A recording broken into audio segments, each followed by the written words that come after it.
I felt deeply triggered this week, and all of these memories of my NICU experience were coming up because of a post that I saw in a Crunchy Mom Facebook group.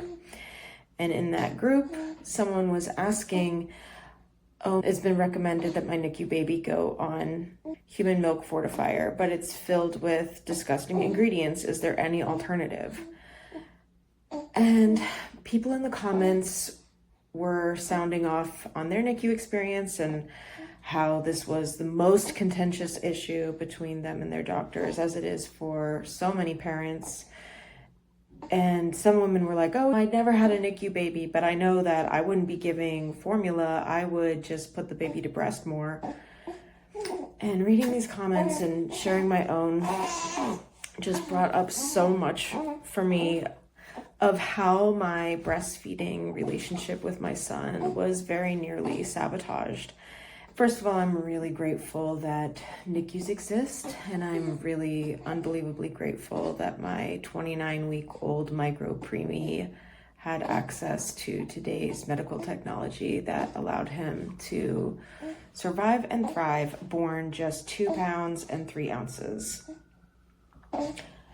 And that said, the NICU experience was so deeply traumatizing for my family. I don't know if I will ever be the same.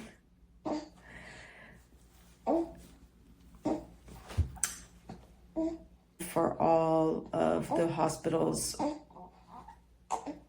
self-belief that they were a baby-friendly facility, they could not care less about my supply or if my baby ever learned to latch or if my baby was protected from necrotizing enterocolitis or had the best in probiotics and nutrients and for weight gain, brain development, everything, emotional regulation. Like, they did not care at all about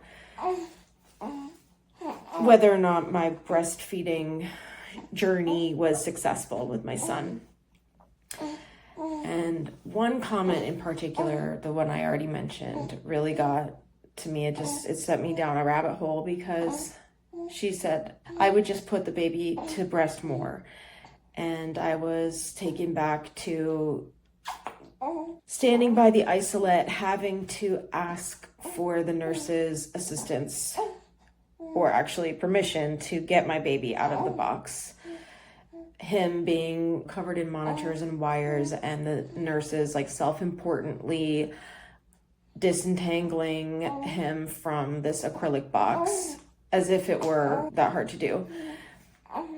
And they would not let me even attempt to breastfeed until he was 34 weeks along and off oxygen for a certain number of days, which he never needed venting or anything, but they did have him on oxygen anyway, just as like part of protocol. Then when I was able to breastfeed, I had to make an appointment with the speech and language pathologist, the occupational therapist, the lactation consultant, sometimes all 3 of them, and they would time his efforts. So if he took more than 10 minutes, then he would be cut off and put back in the box. They also insisted that he only attempt this once per, at first it was once per week. They really said that to me. You can try breastfeeding 1 time per week. And then they said, oh, okay, 1 per day. And it still has to be every 3 hours. Can't interrupt his formula schedule. And they needed to weigh him before and after. And of course, everyone knew the scales were not accurate. So why are we even performing this little bit of theater?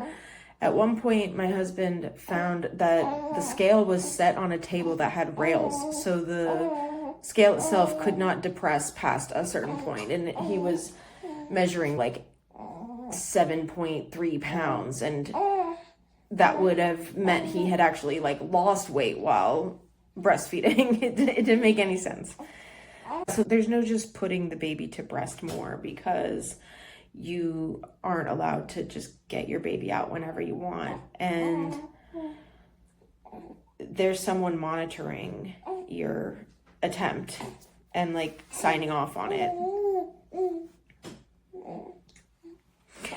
The other thing was that they wanted to give him formula fortification, at first human milk, and I remember them making me sign a waiver, a consent form for that, but then they switched him to synthetic formula based with cow's milk and soybean oil and cornstarch and stuff. And they did not ask for my permission, they just did it. And I was like, hey, I don't want him to be on formula. I thought breast is best. You guys have been making such a big deal about me pumping and how important his milk is. And then they told me that breast milk is deficient in really important minerals and nutrients that he would have gotten if he stayed in the womb longer. And I'm like, okay, that checks out, that makes sense. And yet, I still think that the risk of him developing necrotizing enterocolitis from cow's milk formula scares me so much.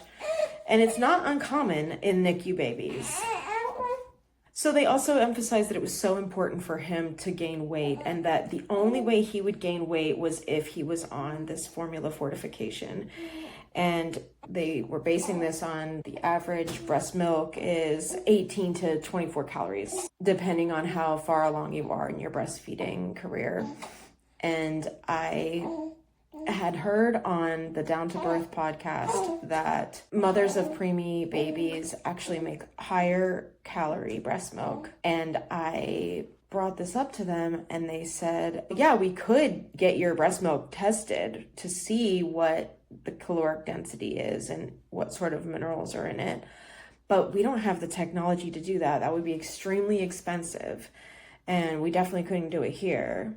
And whatever it is, it's definitely not going to be 27 calorie, which is what he's getting his milk fortified with. So today on the same Facebook thread, a woman was saying that she'd had 2 NICU babies and she was able to get her breast milk tested at the same pediatrician that we now go to for only $25. And I know that the NICU doctors knew those pediatricians because we tried to use our awesome pediatrician's reputation for infant nutrition as a reason why we should be allowed to get discharged. At that point, he was going on 40 weeks and there was basically no sign of him getting discharged. So the fact that this woman is saying that they tested her breast milk right down the street from us at our pediatrician, it cost $25, and she was able to show the NICU doctors that her breast milk is 30 cal.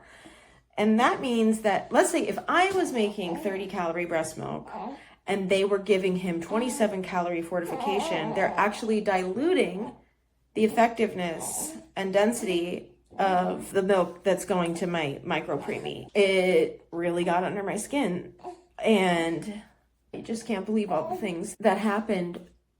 From the perspective of none of what happens in the NICU is standard from NICU to NICU, from USA to European NICUs or the developing world. There's not a standard practice when it comes to breastfeeding and fortification, and some countries will let you start breastfeeding as soon as you have the baby. They don't have the feeding tube technology or whatever. So 28-week babies are being given the chance to breastfeed. Similac formula is not given in every country. It's very rare that in American NICUs that you can room in with the baby. In other countries, in European countries, rooming in is standard, and kangaroo care, skin-to-skin care, as much as possible is standard. You don't have to ask permission. You don't have to, you don't have to get like a special dispensation from the nurses to get your baby skin to skin. I really mean that. There were a couple times when I was there that a nurse came and took my baby from me because she said I'd had enough time or I needed to wrap it up. The baby was going to get cold. They would even take the temperature, see that the baby was not cold. But some of the time you'd get a nurse that would just be like, he must be cold, and take him from me. That happened multiple times. One nurse told me that I was making him too tired by holding him. Anyway, there is no standard of care.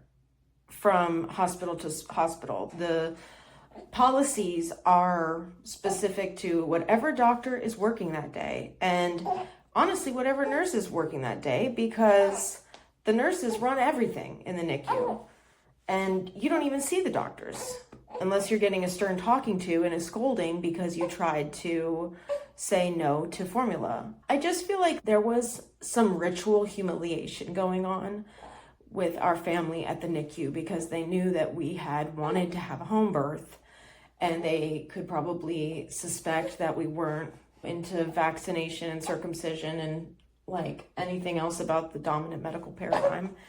And they treated us like shit. They treated me like shit, honestly.